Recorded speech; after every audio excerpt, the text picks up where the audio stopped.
Hello, मेरा नाम है अभिषेक और स्वागत करता हूं बच्चों आप सभी का हमारे इस खूबसूरत से प्यारे से प्लेटफॉर्म पे जिसका नाम है जेआर कॉलेज। तो यार कैसे आप सभी लोग? आई होप आप लोग एकदम बढ़िया होंगे, आप लोग की पढ़ाई एकदम बढ़िया चल रही है बच्चों। ठीक है, तो 11th केमिस्ट्री का हमने एक बहुत ही प्यारा सा चैप्टर हम लोगों ने शुरू किया हुआ है बच्चों, जिसका नाम है स्ट्रक्चर ऑफ एटम, जहां पर हम अलग अलग स्ट्रक्चर ऑफ एटम्स के बारे में बात कर रहे हैं। एटम्स के अंदर जो और छोटे छोटे पार्टिकल्स होते हैं, सब एटॉमिक पार्टिकल्स होते हैं, उनके बारे में हम लोग बात कर रहे हैं बच्चों। ठीक है, और लास्ट के 3 लेक्चर्स में हमने प्रोटॉन के बारे में बात की, इलेक्ट्रॉन के बारे में बात की। सही है, और इस वाले लेक्चर में यानी लेक्चर नंबर 4 में बच्चों आज हम लोग डिस्कस करने वाले हैं डिस्कवरी ऑफ न्यूट्रॉन के बारे में। ठीक है, आप लोग को लग रहा होगा कि सर बहुत ही स्लो पढ़ा रहे हैं, ऐसा नहीं है बच्चों। मैं चाहता हूं कि एक एक डिटेल, एक एक चीजें आप लोग को समझ में आ जाए। देखो, पढ़ाने के लिए तो मैं एक लेक्चर में ही आपको सब कुछ पढ़ा सकता हूं, पूरा लेसन खत्म कर सकता हूं, क्योंकि आप लोगों ने शायद 12th स्टैंडर्ड के मेरे वन शॉट वीडियोस देखे होंगे। तो वन शॉट वीडियोस के अंदर 1-1.5 घंटे के अंदर हम पूरा चैप्टर खत्म कर देते, पर वो रिवीजन पर्सपेक्टिव से अच्छा है। पर मैं ये सोचता हूं कि जब आप कुछ लेसन्स को पहली बार पढ़ रहे हो, पहली बार स्टडी कर रहे हो, तो आपको उस लेसन की बारीकियों को पढ़ना बहुत ज्यादा इंपॉर्टेंट हो जाता है, डिटेल में पढ़ना बहुत ज्यादा इंपॉर्टेंट हो जाता है। ठीक है, इसीलिए बच्चों मैं हर एक टॉपिक को, चाहे वो डिस्कवरी ऑफ इलेक्ट्रॉन हो उसके लिए मैंने एक लेक्चर बनाया था, डिस्कवरी ऑफ प्रोटॉन हो बच्चों उसके ऊपर एक लेक्चर बनाया था मैंने, रदरफोर्ड के बारे में सारे एक्सपेरिमेंट उसको समझाए थे मैंने, और लास्ट में रदरफोर्ड का जो एटॉमिक मॉडल था वो भी मैंने आप लोग के सामने प्रेजेंट किया था। सही है, आज के इस वीडियो में बच्चों हम लोग ट्राई करेंगे समझने का कि आखिरकार डिस्कवरी ऑफ न्यूट्रॉन कैसे हुई। सही है, क्योंकि देखो लास्ट वाले वीडियो में जो रदरफोर्ड का एक्सपेरिमेंट था, लास्ट वाले वीडियो में मैंने आपको बताया था बच्चों कि रदरफोर्ड को कुछ ना कुछ डाउट हो गया था कि यार एक एटम के अंदर जो सेंटर वाला प्रेजेंट है, न्यूक्लियस वाला प्रेजेंट है बच्चों, वहां पर सिर्फ प्रोटॉन नहीं होता, वहां पर एक और स्ट्रक्चर जरूर से प्रेजेंट होता है। तो कहीं ना कहीं एक आइडिया आ गया था 1920s के अराउंड ही, जब रदरफोर्ड ने अपना अल्फा पार्टिकल वाला बहुत ही फेमस एक्सपेरिमेंट कंडक्ट किया था। पर बाद में ये चीज प्रूफ की बच्चों, 1932 में ये चीज प्रूफ हुई। ठीक है, जेम्स करके एक बंदे थे बच्चों, उन्होंने आगे चल के बच्चों ये चीजें प्रूफ की बाद में। ठीक है, कैडविक करके नाम था उनका, कैडविक, जेम्स कैडविक, उन्होंने आगे चल के बच्चों प्रूफ की कि नहीं, there is a something neutral structure बच्चों, एक न्यूट्रल कंपोनेंट होता है, सब एटॉमिक पार्टिकल होता है एक एटम के बीच में, जो प्रोटॉन के साथ में प्रेजेंट होता है, और जिसका जो मास होता है ना बच्चों, जिसका मास होता है वो प्रोटॉन के बराबर होता है। मतलब जितना मास प्रोटॉन का होगा उतना ही मास आपके न्यूट्रॉन का होगा। ठीक है, तो इसके ऊपर भी एक बहुत ही मजेदार सा एक्सपेरिमेंट है, वो भी हम लोग जानेंगे, और साथ ही साथ ये आइडिया, ये डाउट आया कहां से, उसके बारे में भी थोड़ा सा बच्चों आज हम लोग जानेंगे। ठीक है, तो डिटेल में स्टडी कर रहे हैं बच्चों हम लोग इस टॉपिक को, तो वीडियो को एंड तक देखना, हर एक चीज, हर एक छोटी सी चीज बच्चों मैं आपको बताने का ट्राई करूंगा। और अगर समय रहा, वैसे तो मैं आधे घंटे की वीडियो बनाता हूं ताकि आपको ज्यादा बोर ना हो, ऑब्वियसली बात है। ठीक है, मुझे ऐसा लगता है कि बच्चों को अगर मैं 1 घंटे की वीडियो बना के दूं, जैसा कि मैं 12th स्टैंडर्ड के लिए ऑलरेडी बनाता हूं, ठीक है, तो 12th स्टैंडर्ड के बच्चे थोड़े बड़े हैं, मैच्योर है, वो 1 घंटे की वीडियो देखते हैं, पर शायद आप लोग थोड़ा सा ऐसा लगे कि नहीं यार 1 घंटा बहुत ज्यादा हो गया, बहुत बोर होने लगा है। सही है, तो इसलिए मैं आप लोग के लिए आधे घंटे की वीडियो बनाता हूं। अगर आपको चाहिए तो आप कमेंट करके बता सकते हो, मैं 1 घंटे की वीडियो बनाने के लिए बच्चों रेडी हूं। सही है, ताकि फटाफट कवर हो सकता है पोर्शन, पर आधे घंटे में जितना मुझसे कवर होगा बच्चों मैं उतना ही कवर करवाऊंगा, उतना ही आराम से आपको पढ़ाऊंगा, एक एक चीज चलेगा। ठीक है, तो मेरा पेन कहाँ गया? और अगर समय रहेगा तो आज हम लोग एटॉमिक मास, एटॉमिक नंबर भी डिस्कस करेंगे। मेरा पेन कहाँ गया? अब 1 सेकंड बच्चों, 1 सेकंड, मैंने ये रखा था।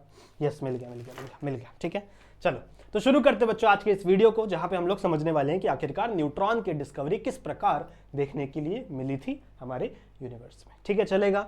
एक और बात, आप हमें इंस्टाग्राम पे फॉलो कर सकते हो बच्चों, बहुत सारे नोटिफिकेशंस, बहुत सारे डिटेल्स बच्चों हम इंस्टाग्राम पे भी शेयर करते हैं, तो जो चीज आप यूट्यूब पे मिस कर दो वो चीज मिस ना कर पाओ, इसलिए आप मुझे इंस्टाग्राम पे भी मैसेज या फॉलो कर सकते हो, कोई आपको डाउट हो तो मैसेज भी कर सकते हो। ठीक है, शुरू करें बच्चों? ठीक है, चलो शुरू करते हैं आज के इस वीडियो को, जहां पे हम लोग डिस्कवरी ऑफ न्यूट्रॉन की बातें कर रहे हैं, और जिसको डिस्कवर किसने किया था? जेम्स कैडविक ने, अभी आपको बताया, एंड 1932 में बच्चों इसकी डिस्कवरी हुई थी। पर इसका जो आइडिया है, इसका बच्चों न्यूट्रॉन का, किसका? न्यूट्रॉन का पहले नाम नहीं रखा गया था। पहले इनको लगा था कि यार कोई एक हैवी पार्टिकल है। उन्होंने क्या बोला, एक एम्प्टी पेज लेते बच्चों, उन्होंने क्या बोला, किसने बोला बच्चों, किसको ये आइडिया आया था? रदरफोर्ड को। ठीक है, ये आइडिया किसको आया था बच्चों? रदरफोर्ड को एक आइडिया आया था कि नहीं भाई, कुछ ना कुछ हैवी पार्टिकल, कुछ ना कुछ एक ऐसा पार्टिकल बच्चों जिसका मास एक प्रोटॉन के बराबर है, ऐसा एक पार्टिकल बच्चों प्रेजेंट है आपके एटम में। और वो कहां प्रेजेंट है बच्चों? एटम में न्यूक्लियस में प्रेजेंट है। मैंने आपको बताया था ना, न्यूक्लियस की डिस्कवरी किसने की थी?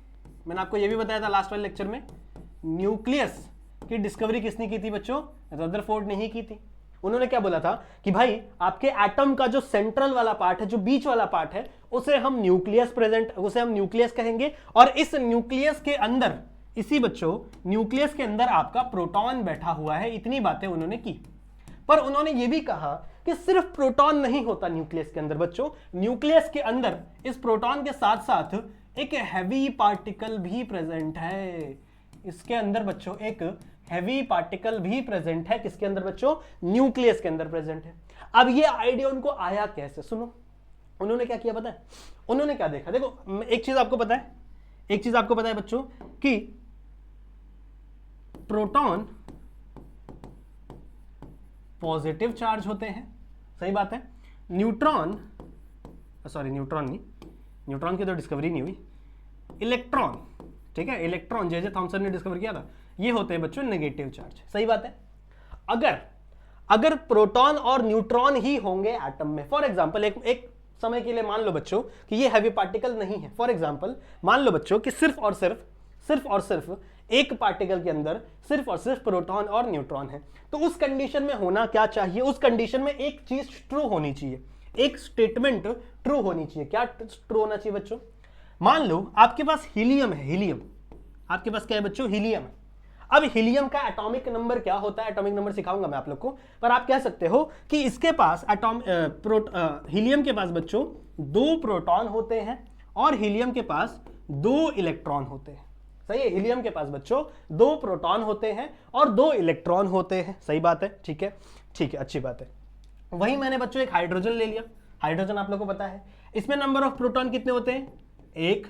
इसमें नंबर ऑफ इलेक्ट्रॉन कितने होते हैं? 1, सही बात है, ठीक है। तो अगर देखो ये एक चीज उन्होंने नोटिस की थी, एक एक्सपेरिमेंट उन्होंने नोटिस किया था कि बच्चों अगर हाइड्रोजन में 1 प्रोटॉन है 1 इलेक्ट्रॉन है, हीलियम में 2 प्रोटॉन है 2 इलेक्ट्रॉन है, तो अगर मैं यहां पर 2 हाइड्रोजन ले लूं, अगर मैं मान लो बच्चों यहां पर मैं एक और हाइड्रोजन ले लूं, तो इस हाइड्रोजन के पास भी नंबर ऑफ प्रोटॉन 1 होगा, नंबर ऑफ इलेक्ट्रॉन 1 होगा। और अगर मैं इन दोनों को कंबाइन कर दूं, अगर मैं इन दोनों को कंबाइन कर दूं बच्चों, तो यहां पर क्या बनेगा आपका H2, सही है। यहां पर क्या बनेगा आपका H2? प्रोटॉन कितना हो गया? 2, इलेक्ट्रॉन क्या हो गया? कितना? 2। तो अगर प्रोटॉन और इलेक्ट्रॉन ही मास को डिसाइड करते हैं, अगर प्रोटॉन और इलेक्ट्रॉन ही किसी भी एटम को डिसाइड करते, खाली यही दोनों चीजें होती हैं, तो अब इस कंडीशन में इसका मास और इसका मास बराबर होना चाहिए। क्या कहते हो बच्चों? अगर मान लो मैंने एक तराजू लिया, यहां पे मान लो बच्चों मैंने इसको कनेक्ट कर दिया एक तराजू से, इसको एक तराजू से कनेक्ट कर दिया, ठीक है।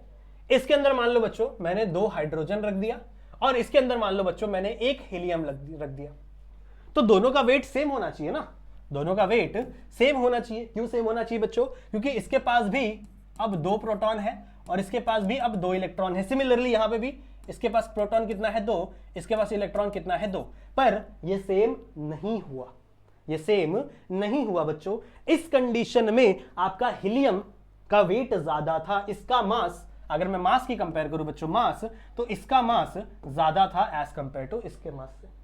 समझ रहे हो? Mass of helium is more as compare to mass of hydrogen.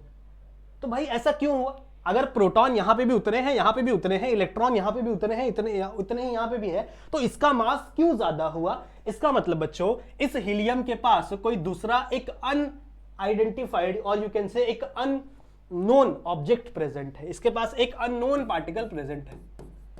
समझ रहे हो? इसके पास एक अननोन पार्टिकल प्रेजेंट है जो इस हाइड्रोजन के पास नहीं है।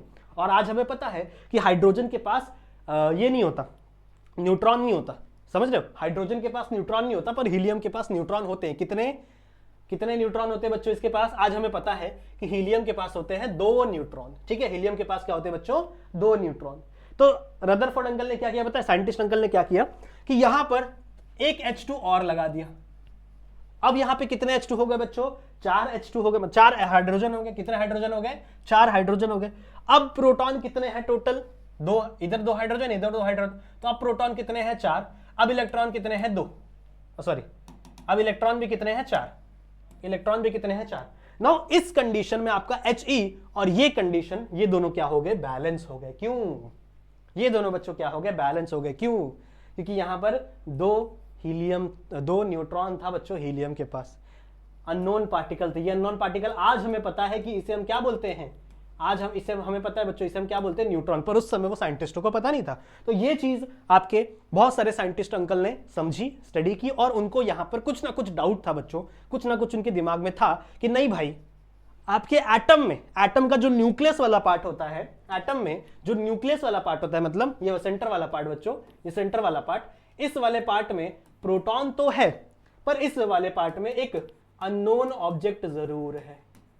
इसमें एक अननोन ऑब्जेक्ट या फिर एक अननोन पार्टिकल जरूर है। समझ में आई बात? ये बात हुई 1920 की, ठीक है, 1920 की ये बात हुई, जहां पे उनको डाउट हुआ कि भाई कुछ ना कुछ पार्टिकल इसके अंदर प्रेजेंट है प्रोटॉन के अलावा। समझ में आ गया कैसे उनको आइडिया आया, कैसे उनको पता चला? मास पे डिपेंड करता था वो सारी चीजें। अब आए 1932 में एक बहुत ही फेमस साइंटिस्ट बच्चों, जिनको क्रेडिट दिया जाता है डिस्कवरी ऑफ न्यूट्रॉन का, जिनका नाम था बच्चों जेम्स कैडविक। कैडविक पढ़ोगे, चैडविक पढ़ोगे? कैडविक पढ़ो, चैडविक अच्छा नहीं सुनाई देता।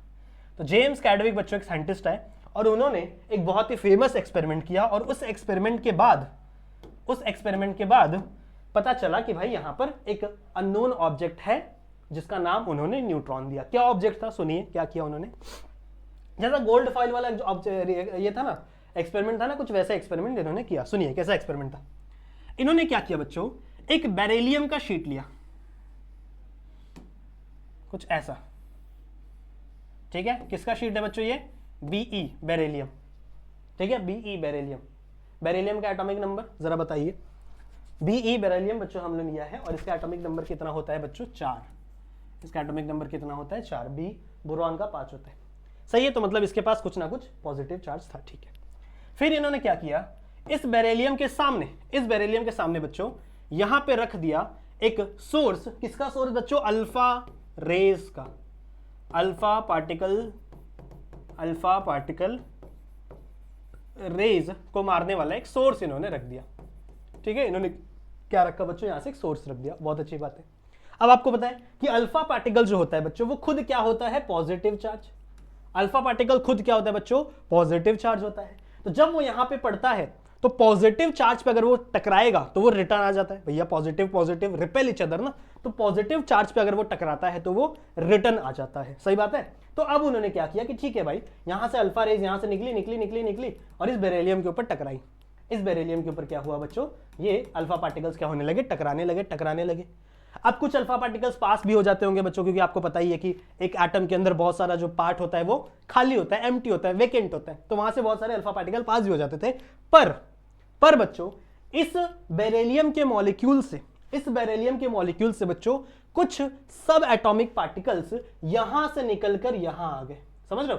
इसके अंदर से निकलकर यहां पर आ गए, मतलब एक रेज बनाने लगे, एक रेज फेंकने लगे कि इस बेरिलियम के मॉलिक्यूल पे जब आपके अल्फा पार्टिकल ने हिट किया तो पॉजिटिव चार्ज तो वहीं रहेगा, क्योंकि अल्फा पार्टिकल भी आपका पॉजिटिव है। लेकिन जब भी पॉजिटिव की चार्ज के साथ क्या प्रेजेंट है? न्यूट्रॉन प्रेजेंट है ना। तो जब भी आपका अल्फा पार्टिकल किस पे हिट करेगा? बेरिलियम के एटम पे हिट करेगा, उसके न्यूक्लियस पे हिट करेगा, तो प्रोटॉन तो वहीं रह जाएगा, पर जो प्रोटॉन के अलावा जो प्रेजेंट है बच्चों, वो क्या हो जाएगा? बाहर निकल जाएगा। क्या निकल जाएगा बच्चों? वो बाहर निकल जाएगा। और यहां पे कुछ अननोन पार्टिकल्स बच्चों क्या हो गए? बाहर निकल गए।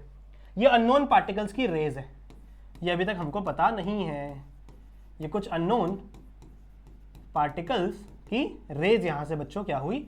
निकलने लगी। कुछ अननोन पार्टिकल्स की रेज यहां से क्या हो गई बच्चों? निकलने लगी। ई एस क्यों लगा दिया मैंने? यहां पे सिर्फ एस आएगा, ठीक है। अननोन पार्टिकल्स की यहां से रेज निकलने लगी। समझ में आया क्या हुआ? कि आपका अल्फा पार्टिकल जब इसके ऊपर स्ट्राइक किया, हिट किया, तो पॉजिटिव चार्ज, मान लो यहां पे पॉजिटिव चार्ज भी था, तो पॉजिटिव चार्ज तो वही रहेगा, क्योंकि अल्फा पार्टिकल भी पॉजिटिव है, खुद भी पॉजिटिव है। तो पॉजिटिव को रिपेल कर दिया, पर पॉजिटिव के ऊपर जब वो हिट हुआ ना, स्ट्राइक हुआ, तो पॉजिटिव तो वही रहेगा, लेकिन पॉजिटिव के साथ जो पार्टिकल प्रेजेंट था, जो अननोन था उस समय के लिए, वो पार्टिकल बच्चों यहां से बाहर निकल गया, और उस पार्टिकल की रेज यहां पे बनने लगी। उसे हम लोग अननोन पार्टिकल की रेज कह देते हैं, फिर अननोन पार्टिकल बोल देते। फिर इन्होंने क्या किया? इन्होंने बच्चों, ये एक्सपेरिमेंट तो और भी बहुत लोगों ने किया था, लेकिन इन्होंने बच्चों क्या किया? इसके सामने एक और लेयर लगा दिया बच्चों। इस लेयर का, ये लेयर किसकी थी? पैराफिन की थी। पैराफिन पता है? पैराफिन ऑयल होता है, या फिर आप कह सकते हो वैक्स। घर में मोमबत्ती यूज करते हो, मोमबत्ती, बस वही है और कुछ नहीं है। वैक्स बोलो, वैक्स। घर में मोमबत्ती यूज करते हो ना बच्चों, वही है, ठीक है। तो जब ये अननोन पार्टिकल इस पैराफिन को हिट कर रहे हैं, जब ये अननोन पार्टिकल बच्चों इस पैराफिन को क्या कर रहे हैं, हिट कर रहे हैं बच्चों, तो इस पैराफिन में से देखो, ये पैराफिन के मॉलिक्यूल्स बहुत स्ट्रांग है, बहुत स्ट्रांग है, ठीक है। लेकिन ये अननोन पार्टिकल जैसे ही इसको हिट कर रहे हैं ना, तो बहुत स्पीड से यहां से प्रोटॉन बाहर आ रहे हैं। यहां से कौन बाहर आ रहा है बच्चों, प्रोटॉन बाहर आ रहा है। यहां से कौन बाहर आ रहा है बच्चों, प्रोटॉन बाहर आ रहा है। समझ रहे हो?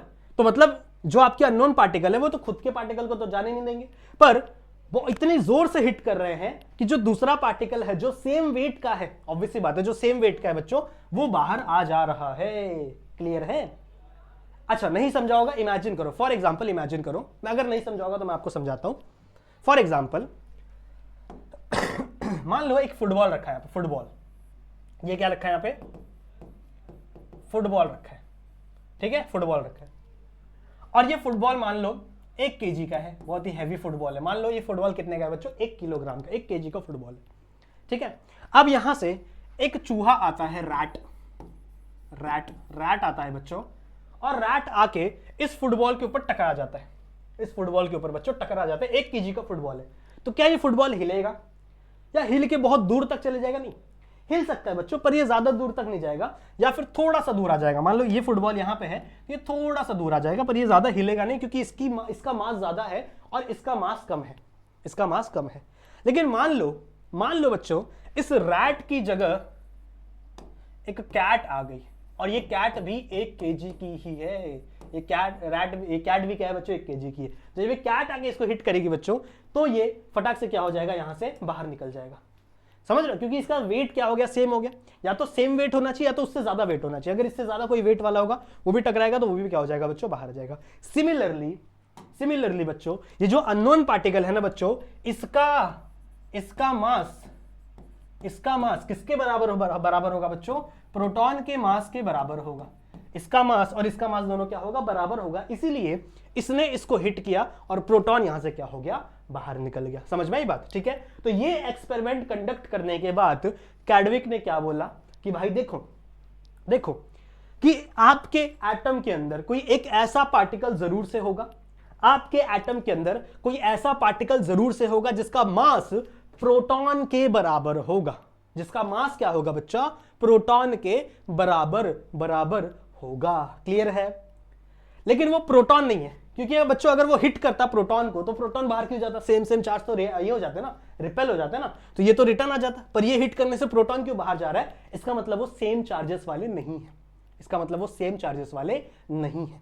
क्लियर है? और वो कहां सिचुएटेड है, न्यूक्लियस के अंदर ही सिचुएटेड है। क्योंकि आपको बताया ना कि आपके प्रोटॉन, ये मैंने आपको एक्सपेरिमेंट बताया अभी मैंने आपको एक्सपेरिमेंट बताया कि वो कहां पे है बच्चों, न्यूक्लियस के अंदर ही है। क्योंकि इसका मास और इसका मास बराबर नहीं हो रहा है, मतलब इसके अंदर कुछ ना कुछ एक्स्ट्रा प्रेजेंट है, इसके न्यूक्लियस के अंदर। इसके न्यूक्लियस के अंदर कुछ ना कुछ एक्स्ट्रा प्रेजेंट है। और रदरफोर्ड ने ये भी कहा था कि आपके एटम का जो 99% ऑफ मास है वो न्यूक्लियस में ही होता है। इलेक्ट्रॉन का मास बहुत ही कम होता है, निग्लिजिबल। 9.1 इंटू 10⁻32 या 37 कुछ होता है, उतना केजी उसका मास होता है। मतलब केजी बोल रहा हूं इतना, मतलब बहुत ज्यादा है, -32 है, तो बहुत निग्लिजिबल होता है। मतलब इलेक्ट्रॉन का मास, जो भी ज्यादा मास होता है ना, एक आपके एटम का जो पूरा का पूरा मास है ना बच्चों, वो सिर्फ किससे डिराइव होता है, न्यूक्लियस से डिराइव होता है। वो किससे डिराइव होता है बच्चों, न्यूक्लियस से डिराइव होता है। न्यूक्लियस में जो भी चीजें प्रेजेंट है वही आपके एटम का मास डिराइव करेंगी, वही आपके एटम का मास डिफाइन करेंगी। क्लियर है?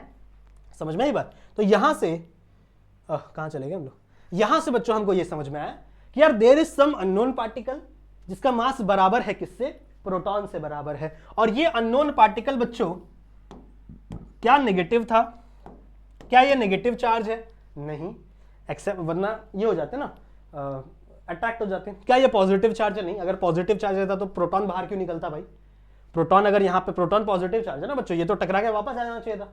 ये प्रोटॉन को बाहर निकाल दिया, मतलब ये पॉजिटिव चार्ज भी नहीं है, मतलब बच्चों ये न्यूट्रल है।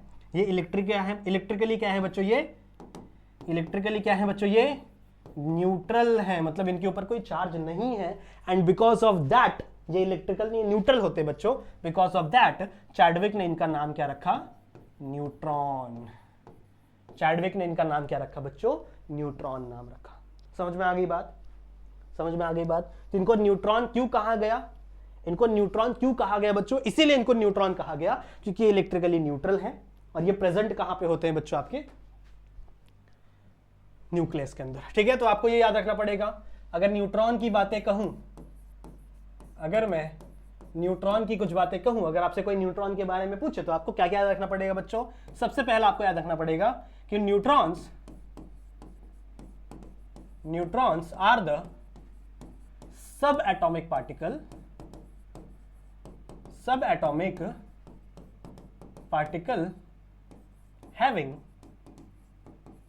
having no charge, or you can say particles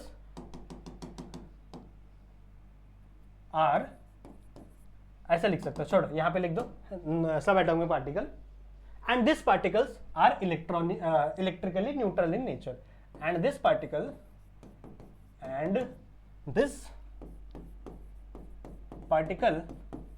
are electrically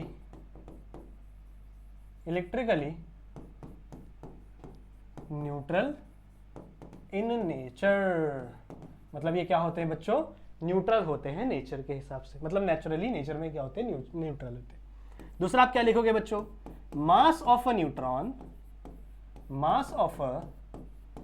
neutron किसके बराबर होगा, will be equal to mass of a proton. समझ रहे हो, मास ऑफ अ प्रोटॉन, मतलब जितना मास होगा प्रोटॉन का उतना ही मास होगा न्यूट्रॉन का। ये बात मैंने आपको इंट्रोडक्शन वाले लेक्चर में भी बताई थी। अगर आपने लेक्चर नंबर 1 देखा था तो वहां पे भी मैंने बताया था बच्चों कि इसका मास और इसका मास बराबर होते हैं। समझ रहे हो, इसका मास और इसका मास बराबर होते हैं, और यही दोनों का मास जब आप ऐड कर दोगे ना, जब आप ऐड कर दोगे, जैसे मान लो एक पॉइंट लिखोगे that mass of neutron plus mass of proton will be equal to mass of atom, या फिर एटॉमिक मास। इसका एक टॉपिक आएगा तुम लोगों, इसी को आप एटॉमिक मास कहोगे, इसी को आप क्या कहोगे बच्चों, एटॉमिक मास कहोगे, जो कि मैं आगे में पढ़ाने वाला हूं तुम लोग को। तो अभी यहीं पे समझ लोगे तो बहुत अच्छी बात है। और क्या कहोगे बच्चों तुम लोग, तुम लोग ये भी कहोगे कि प्रोटॉन और न्यूट्रॉन को अगर मैं मिला दूं, प्रोटॉन और न्यूट्रॉन को मैं मिला दूं बच्चों, तो इसे हम कहते हैं न्यूक्लियॉन। इसे हम क्या कहते हैं बच्चों, न्यूक्लियॉन कहते हैं। सही है, तो प्रोटॉन प्लस न्यूट्रॉन क्या कहलाता है, न्यूक्लियॉन कहलाता है। तो कभी कभी किसी किताब में यह भी लिखा रहता है बच्चों कि mass of the nucleon is called as mass of atom. किसी भी एटॉमिक मास को ऐसा भी डिफाइन किया जाता है कि mass of a nucleon is called as atomic mass. तो ऐसा भी कहा जा सकता है, बिकॉज न्यूक्लियॉन क्या होता है बच्चों, आपके प्रोटॉन और न्यूट्रॉन से ही मिलकर बनता है। सही बात है। और मास जब आप कैलकुलेट करते हो किसी भी एटम का, तो इलेक्ट्रॉन का मास हमेशा निग्लिजिबल होता है, मतलब किसी काम का नहीं है। समझ रहे हो, ठीक है। आपका जो एटॉमिक मास है वो बहुत ही कम होता है, सॉरी इलेक्ट्रॉन का मास है वो बहुत ही ज्यादा कम होता है, इसलिए हम लोग कभी भी उसको ज्यादा कंसिडर नहीं करते। क्लियर है, समझ में आ गया। एक और बात आप कह सकते हो बच्चों कि आपका प्रोटॉन और न्यूट्रॉन दोनों कहां मिलेगा, it is present in the, और you can say it is located in the inside the nucleus. ये भी आप लिख सकते हो कि proton and neutron located inside the nucleus of the atom. Atom के न्यूक्लियस में प्रेजेंट होगा। कहां प्रेजेंट होगा बच्चों, वो एटम के न्यूक्लियस में प्रेजेंट होगा। तो आई होप इतनी चीजें आप लोग को न्यूट्रॉन के बारे में समझ में आ गई हो। ठीक है, आई होप आपको इतनी चीजें न्यूट्रॉन के बारे में समझ में आ गई हो। अब मुझे एक और चीज समझाना है बच्चों आपको एटम के बारे में, सुनो।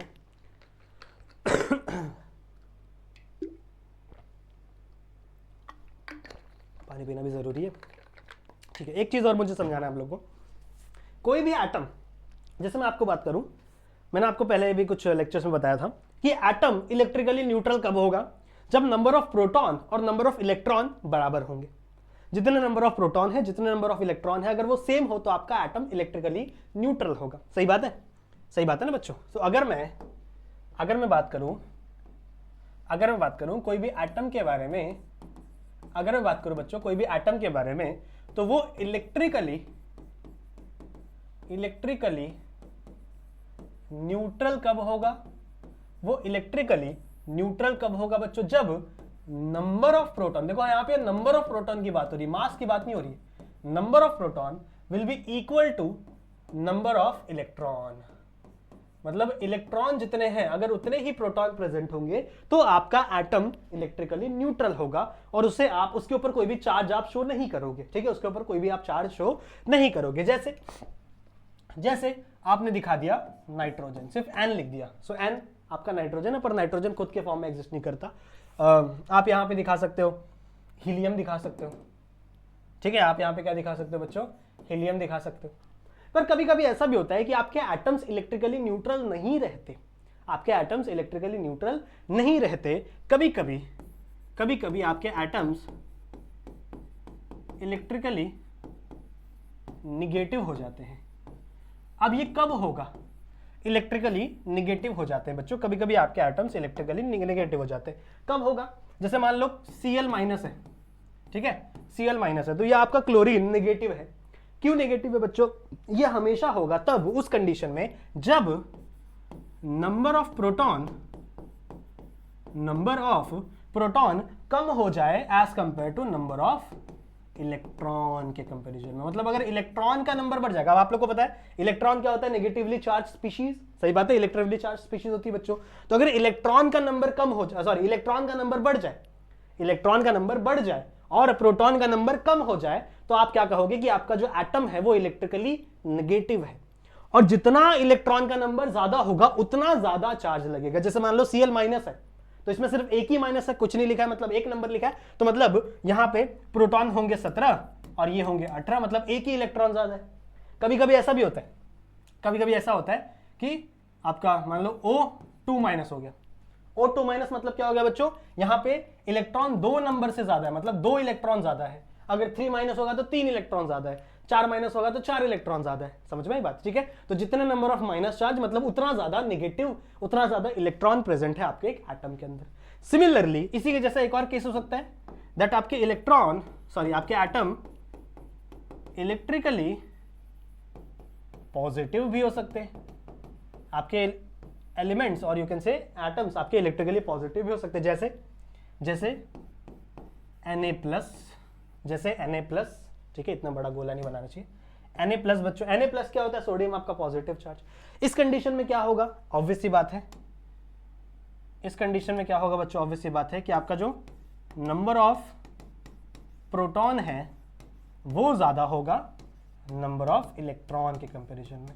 और हमेशा ये बात याद रखना बच्चों कि आवागमन मतलब आना जाना सिर्फ इलेक्ट्रॉन का लगा रहता है, या तो इलेक्ट्रॉन एक्सेप्ट होता है या तो इलेक्ट्रॉन डोनेट होता है। प्रोटॉन कभी भी चेंज नहीं होता, किसी भी एटम का प्रोटॉन कभी भी चेंज नहीं होता। तो इस कंडीशन में क्या होगा? जैसे पॉजिटिव चार्ज बढ़ गया, इस कंडीशन में क्या होगा बच्चों? इलेक्ट्रॉन कम हो जाएगा, इलेक्ट्रॉन क्या हो जाएगा? कम हो जाएगा। जैसे Na+ है ना, Na+, इसका एटम होगा बच्चों 11, पर इसने एक इलेक्ट्रॉन डोनेट कर दिया। प्रोटॉन 11 है, इसने एक इलेक्ट्रॉन डोनेट कर दिया बच्चों, तो ये 10 हो गया। इलेक्ट्रॉन 10 है, प्रोटॉन 11 है, तो पॉजिटिव चार्ज बढ़ गया, एक पॉजिटिव चार्ज एक्स्ट्रा हो गया तो Na+ हो गया। इसी तरीके से अगर 2 पॉजिटिव चार्ज बढ़ गया तो जैसे Mg2+ होता है, तो मतलब इसके अंदर 2 पॉजिटिव चार्ज बढ़ गया, मतलब 2 इलेक्ट्रॉन डोनेट हो गया, 2 इलेक्ट्रॉन यहां से बाहर चला गया। तो अगर इलेक्ट्रॉन बाहर जाता है तो एलिमेंट के ऊपर या फिर एटम के ऊपर पॉजिटिव चार्ज लगता है, क्योंकि इलेक्ट्रॉन बाहर जा रहा है, नेगेटिव चार्ज बाहर जा रहा है, तो पॉजिटिव चार्ज बढ़ रहा है। और अगर इलेक्ट्रॉन अंदर आता है, एक्सेप्ट होता है, एडिशनल इलेक्ट्रॉन को लिया जा रहा है बच्चों, तो प्रोटॉन तो उतना ही, प्रोटॉन कभी चेंज नहीं होता, पॉजिटिव चार्ज उतना ही, पर नेगेटिव चार्ज क्या हो गया? बढ़ गया, तो एटम के ऊपर नेगेटिव चार्ज आ जाता है। क्लियर है? तो ये एक चीज मुझे आपको समझानी थी, जो मैं आई होप आप लोग को समझा पाया हूं। इसका भी स्क्रीनशॉट ले लो इफ यू वांट बच्चों, you can take a screenshot of this also. If you want बच्चों, you can take a screenshot of this also. Clear है? तो आई होप बच्चों ये चीजें मैंने आप लोग को अच्छे से समझा पाई है। अब अगले वाले लेक्चर में मुझे आपको अभी समझाना था, पर ऑलरेडी आधा घंटा हो गया, तो अगले वाले लेक्चर में हम लोग थोड़ा सा डिटेल में समझेंगे कि आखिरकार एटॉमिक नंबर क्या होता है, एटॉमिक मास नंबर क्या होता है, आइसोमर क्या होते हैं, आइसोबार्स क्या होते हैं। ठीक है, तो इसके ऊपर बहुत सारी चीज़ हम लोग समझेंगे अगले वाले क्लास में। तो अगले वाले लेक्चर के लिए इंतजार करना जरूर से, ठीक है। बहुत मजा आ रहा है मुझे आप लोग को पढ़ाने में, और आई होप आपको पढ़ने में भी बहुत मजा आ रहा होगा, ठीक है। तो वीडियो को शेयर कर देना तो अपने सारे दोस्तों तक, इस वीडियो को लाइक कर देना, अच्छे कमेंट कर देना, ठीक है। मैं मिलता हूं बच्चों आप लोगों से ऐसी और वीडियो में, जहां पे हम लोग और भी बहुत सारी बातें करेंगे। तब तक के लिए आप अपना ध्यान रखिए and keep studying. Bye bye.